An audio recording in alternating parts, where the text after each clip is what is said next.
Hello,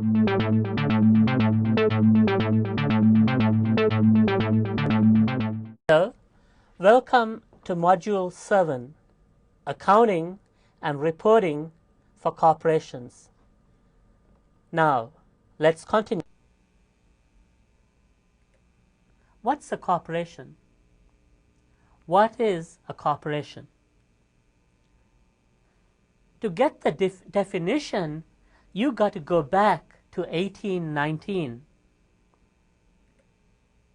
In 1819, Chief Justice John Marshall defined a corporation as an artificial being, invisible, intangible, and existing only in contemplation of law. So, keywords: a corporation is invisible, intangible, and it exists only in the law.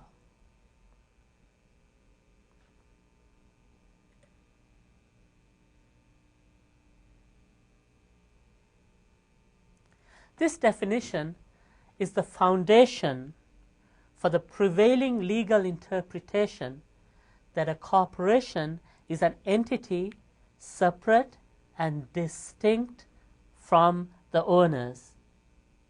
That's very important.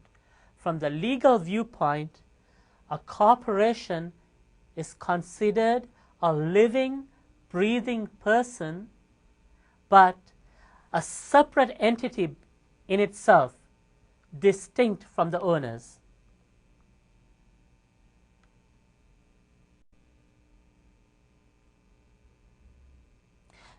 What are the key characteristics of a corporation? I'm going to break this down. We're first going to talk about key characteristics. Then we're going to talk about the types of stock issued. Then we're going to talk about the types of financial statements issued by corporations. And finally, in the next module, how do you analyze the financial statements of corporations? So let's talk by starting off with key characteristics.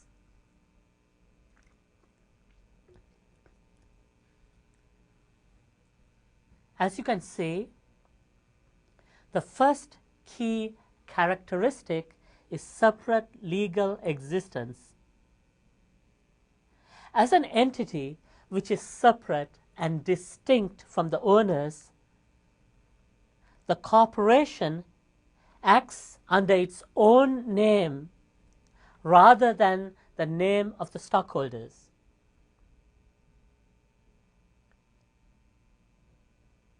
For example, Microsoft acts in its own name.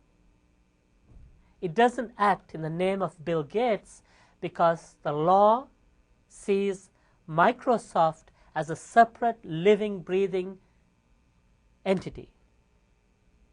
So, example, Ford Motor Company may buy, own, and sell property. It may borrow money, and it can enter into legally binding contracts in its own name. It can also sue or be sued and pay its own taxes. Let's look at the next one in front of you. Limited liability of stockholders. Since a corporation is a separate legal entity, creditors can only go after the corporate assets of the company. Let me emphasize, they can only go after company assets. They can't go after personal assets of the owners. Repeat, people who sue can't go after the personal assets of the owners. So the liability of stockholders is only limited to their investment in the corporation. That's all they lose. So, for example, if you invested $100 in a corporation, that's all you lose. Nothing more, nothing less. The third in front of you is transferable ownership rights. Ownership of a corporation is held in shares of capital stock. These are transferable units. This means that stockholders may dispose all or part of their interest in a corporation simply by selling their stock, and they're done. They don't have to get permission from the corporation to do that.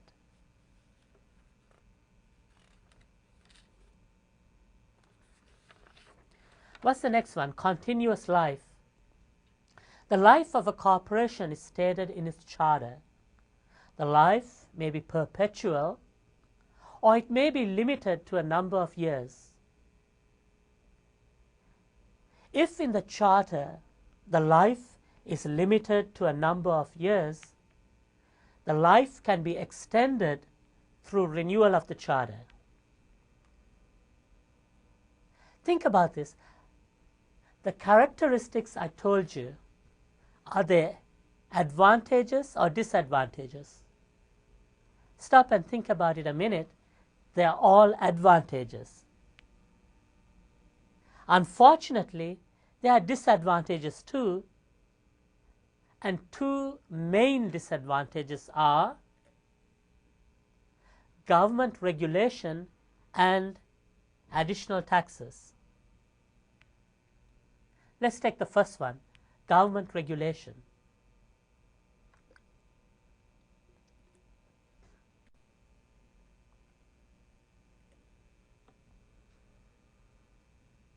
A corporation is subject to numerous state and federal regulations.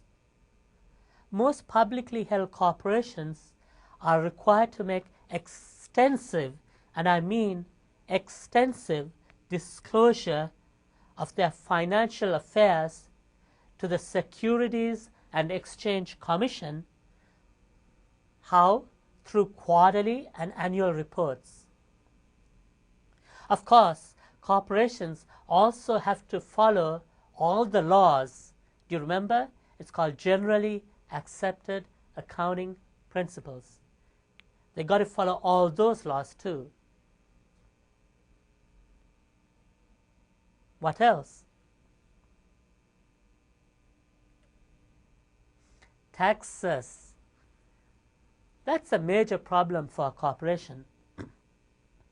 A corporation faces additional, keyword, extra, additional taxes relative to other forms of business. How? First, the owner's share of earnings from these organizations is reported on his or her personal income tax return. So the individual pay taxes on that amount. That's number one. Number two, corporations, because they're considered a separate legal entity, have to pay federal and state income taxes. These taxes are substantial. They can amount to more than 40% of taxable income.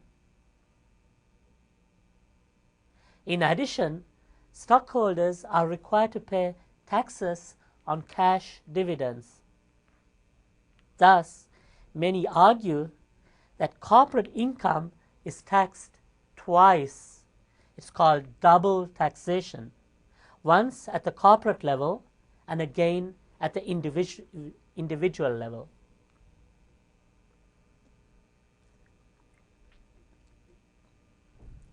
How does a corporation raise money?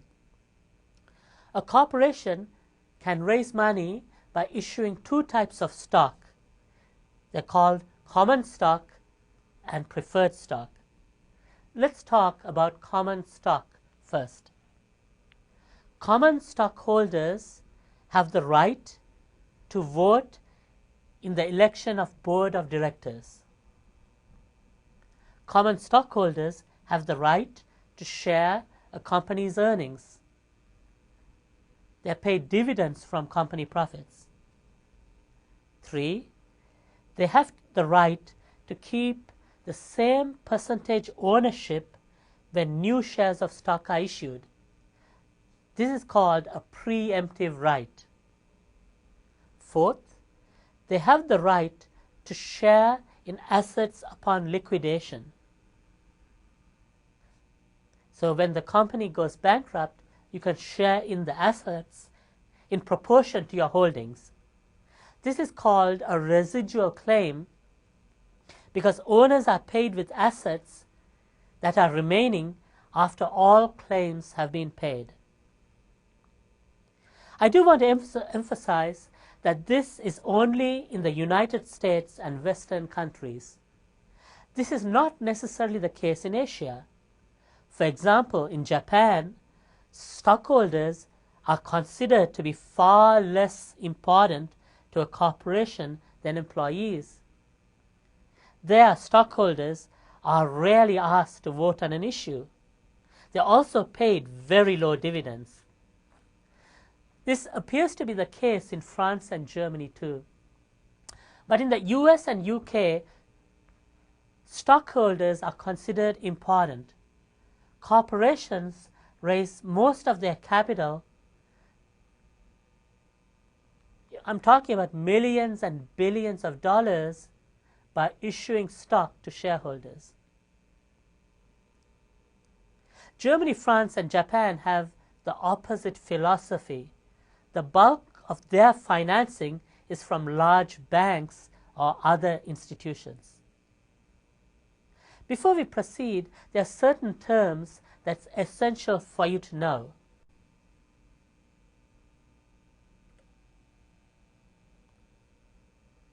This will come in very useful later. The first is a term you'll see when you look at balance sheet. It's called authorized stock. This is the amount of stock that a corporation is authorized to sell.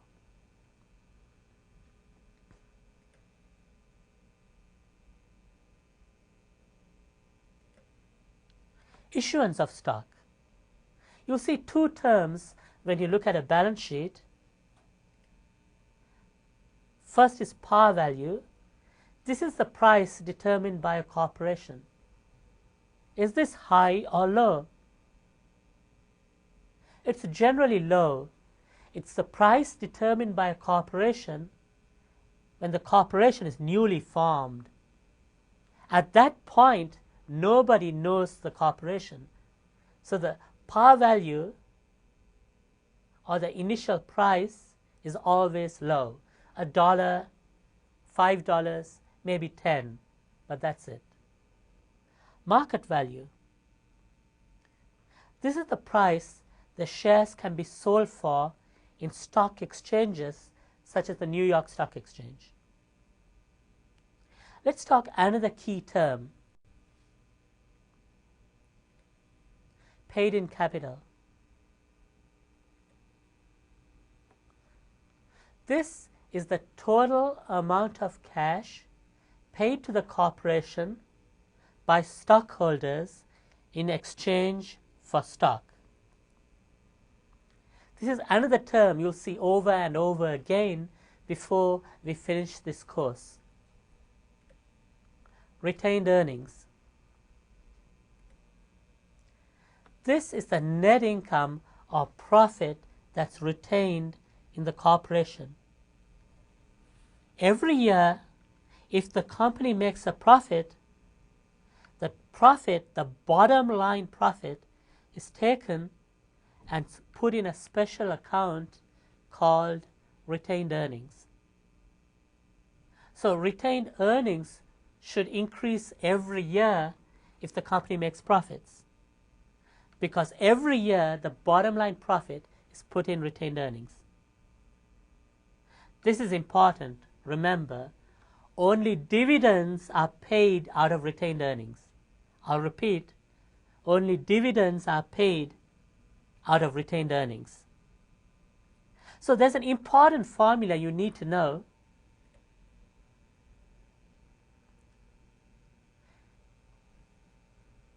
To figure out the retained earnings balance at the end of the year, you take the retained earnings balance at the start of the year, add the profit for the year.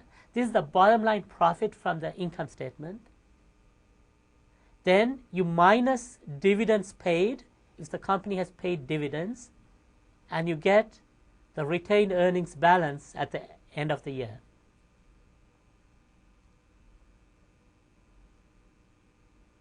Let's go on to the next section.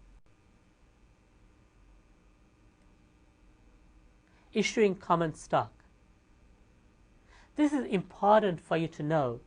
When you issue common stock, what accounts are affected and how is it recorded? Have a look at this problem. Let's take a name. Assume Seinfeld Company issues 1,000 shares of $1 par value,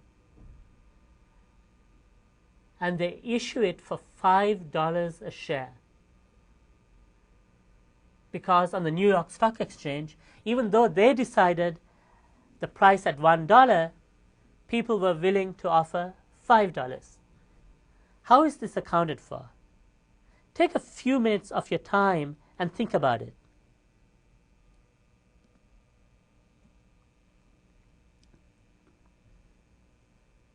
Have you thought about it? Here goes. You received how much? $5,000 cash. How much stock did you issue? 1,000 shares of $1. So 1,000 common stock. If you issued $1,000 worth of common stock and you got $5,000 cash, you made a profit on the deal. When you issue common stock and make a profit, it's called a special name. It's called paid in capital excess of par.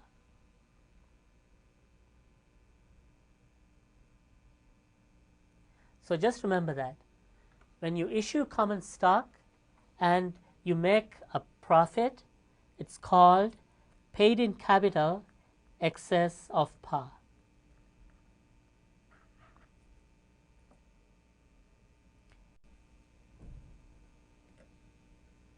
What's a double entry? Accounting is all about double entries. So how is this impacted? Well, cash is impacted because you got cash. Common stock is impacted. And if you made a profit, paid in capital excess of par is impacted. Take a few minutes of your time, write out the T accounts in front of you, and put in the signs. If you want, stop this recording and do it.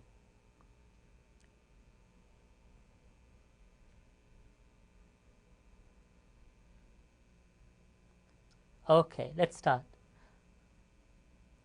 Just remember, cash is an asset, so it's plus minus. Common stock is considered a liability from the accounting viewpoint, so liability is minus plus. Paid in capital excess of par is considered a liability because the corporation has to pay the stockholders, so it's minus plus. So now put in the signs, which is cash plus minus, common stock minus plus, paid in capital excess of par minus plus. Cash increases, common stock increases, and you made a profit. So paid in capital excess of par is plus. So everything is plus. So the transaction should look like this. Cash debit 5,000, common stock credit 1,000, paid in capital excess of par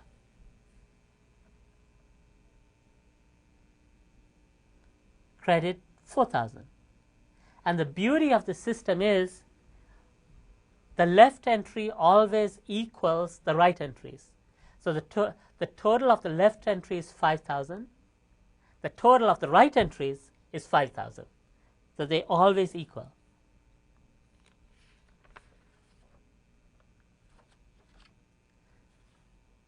How is this shown on the balance sheet?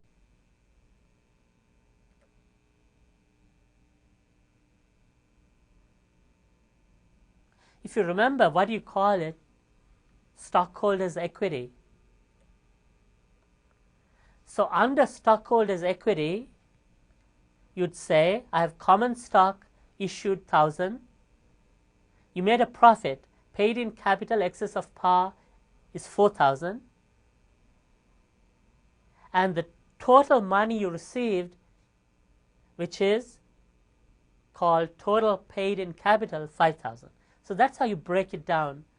You have it under stockholders' equity. You say common stock 1,000, paid in capital excess of par 4,000, and then you add it up and you say total paid in capital 5,000.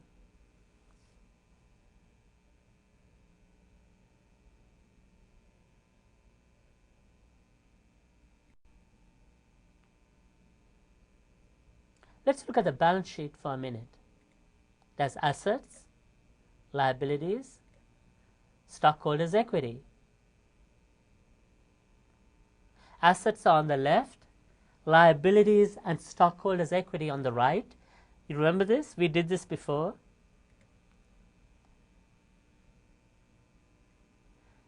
Stockholders' equity, let me build up on it, has common stock. You show paid in capital, excess of par. Then you get the total paid in capital, which is the total money you received from stockholders. Then you show retained earnings, which is the total profit the company's made every year. The total bottom line profit. And if you add that up, you get the total stockholders' equity. What does that mean? If the company were to go bankrupt, this is the stockholders' stake in the company.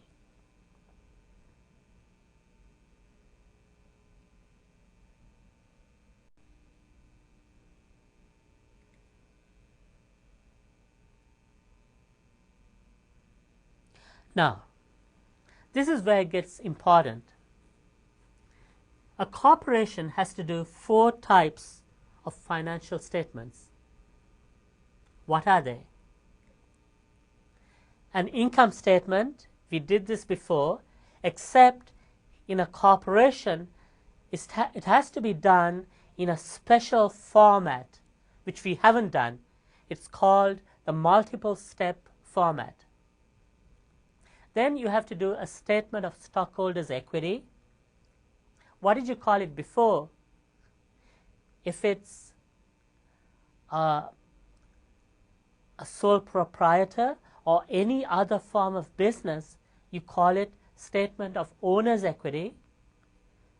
But in a corporation, you call it statement of stockholders' equity. Then you do the balance sheet. We did a balance sheet before, do you remember? Now the balance sheet has to be prepared in a special way. It's called the classified format. And then you do a statement of cash flows. The statement of cash flows is the subject of our next module. So let's start with each one of them. Let's start with the income statement. We're going to do this for a hypothetical company called Seinfeld Company. You start with sales revenue, which is 100,000. In this hypothetical example, I just put in 100,000. You have to deduct sales returns and sales discounts. So let's put a number. Sales returns 1,000, discounts 3,000. Then you arrive at the net sales, which is 96,000.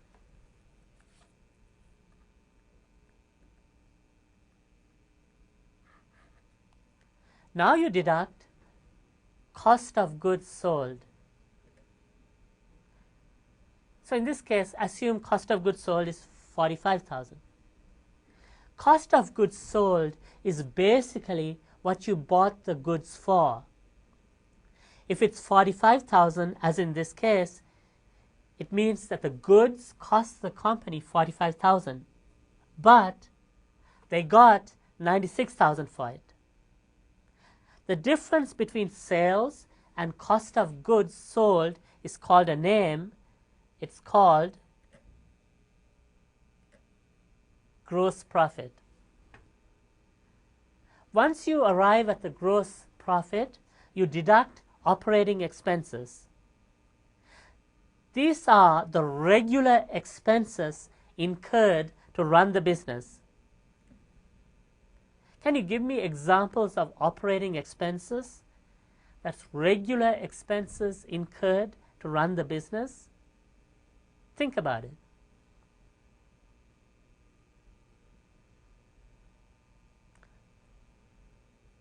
Examples are salaries, rent, utilities, advertising, insurance, and so on.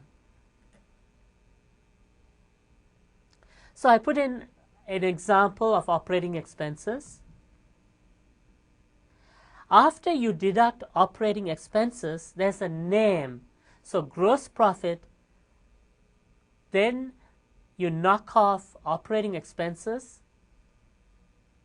So gross profit minus operating expenses is called a name.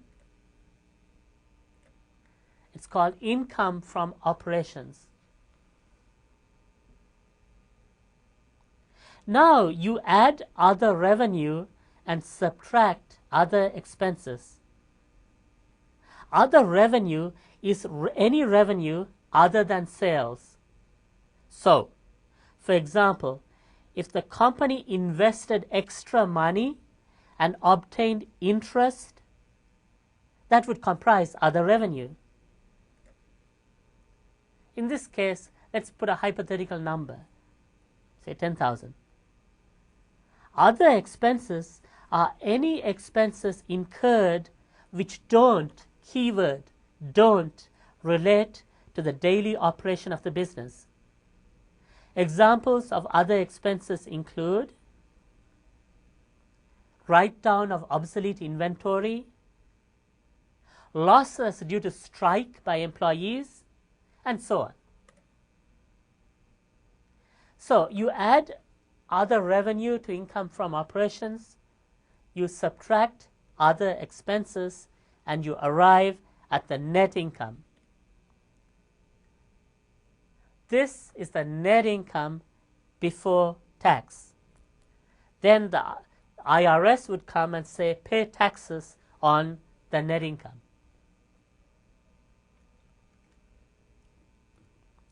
Now, let's look at the statement of stockholders' equity.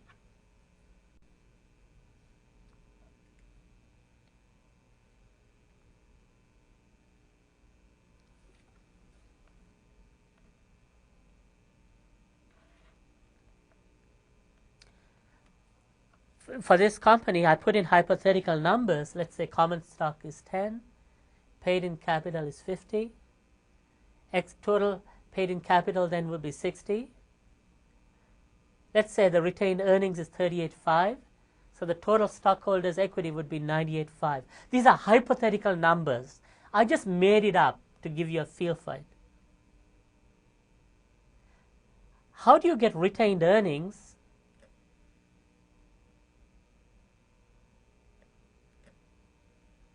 Remember this formula.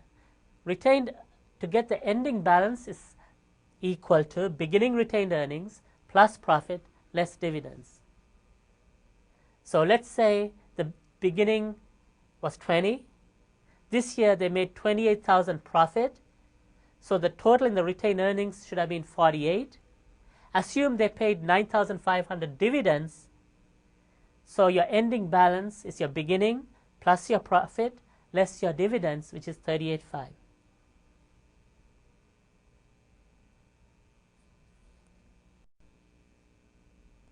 Now we come to the most important section. For corporations, when you do the next one, which is a balance sheet, it has to be in what's called a classified format. What does that mean? Let's go to basics. When you do a balance sheet, you show assets, you show liabilities, and we used to call it owner's equity, but it's stockholders' equity. Under assets, you have short-term assets, current assets. Remember, short-term assets are called current assets. They include inventory, accounts receivable, cash, and so on. Then you have long-term assets, but you don't call it long-term assets. You stick it in a special category called property, plant, and equipment. The commonality of current assets and the long-term assets is that you can see it, you can touch it, you can feel it, perhaps you can even smell it. There are other types of assets you can't see, touch, or feel. These come under this group called intangible assets.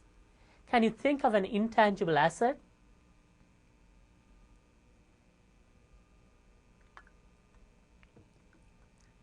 Patents or patents, depending on whether you're British or American. Patent is an asset which is you can't see, touch, or feel, but it's an asset. That's an example of an intangible asset. Under liabilities, we got short-term, which is called current, and long-term. Then you have the stockholders' equity. And when you add up the assets and on the right side, the liabilities and stockholders' equity, they should balance. But what does this word classified mean?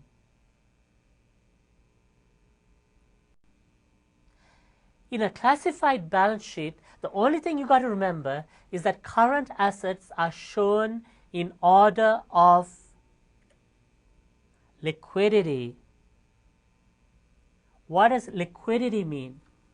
It means how easily can you convert this to cash. Now think about this. In front of you, you got two current assets, which is accounts receivable and inventory. Which is the most liquid? Take your time and think about it. If you want to, stop this presentation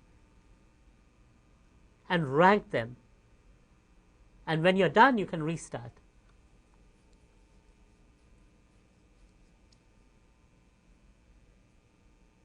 Have you thought about it? The answer is accounts receivable. Accounts receivable is more liquid than inventory. Think about it. How many steps before you convert accounts receivable to cash? Just one. The customer pays you and you got cash. So one step. Now, think of inventory. How many steps before you can convert to cash? Well, you got two steps.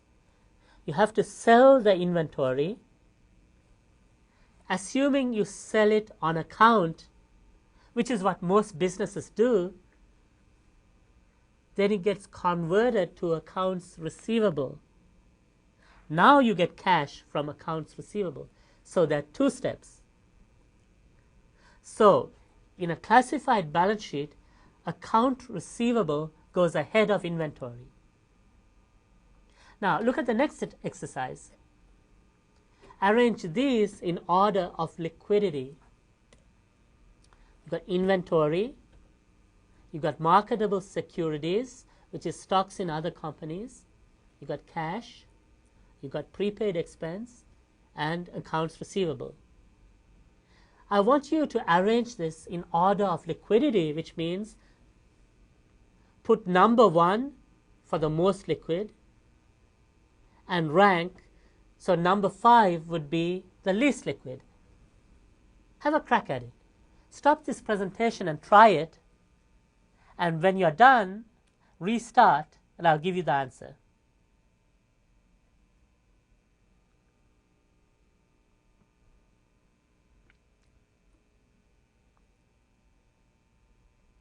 Are you done? Here's the answer. Did you get it? Cash is number 1, the most liquid. Number 2 is marketable securities. It's very easy to sell your stock and get cash. You may not get what you want, but it's still easy. All you do is pick up the phone and call your stockbroker. Accounts receivable is number 3. Now you have a problem between inventory and prepaid expense. Generally, it's assumed that when you prepay, it's really difficult to get the cash back. So prepaid expense is always ranked last because it's considered to be the least liquid. So inventory would be number 4 and prepaid expense would be number 5. Now, let me show you a hypothetical balance sheet. You have done balance sheets before, but when it's classified, let's start again. You show assets, liabilities, stockholders' equity. Then in assets, you got current assets. You got property, plant, and equipment. You got intangible assets. The only difference between this and what you did before is that the current assets have to be ranked in order of liquidity. So that's the only difference. Everything else is the same. So it's not that bad, is it? So I put in hypothetical numbers, but cash is always put as number 1. Then you got accounts receivable, then you got inventory and prepaid insurance, which is always last. Then you would say equipment less accumulated depreciation and get the total. You would stick in intangible assets, and then you're done with the asset column. Then you go to the liabilities and show current liabilities, and I put in 2 examples, note payable, account payable, and I put in hypothetical numbers. Then you show long-term liabilities, example mortgage.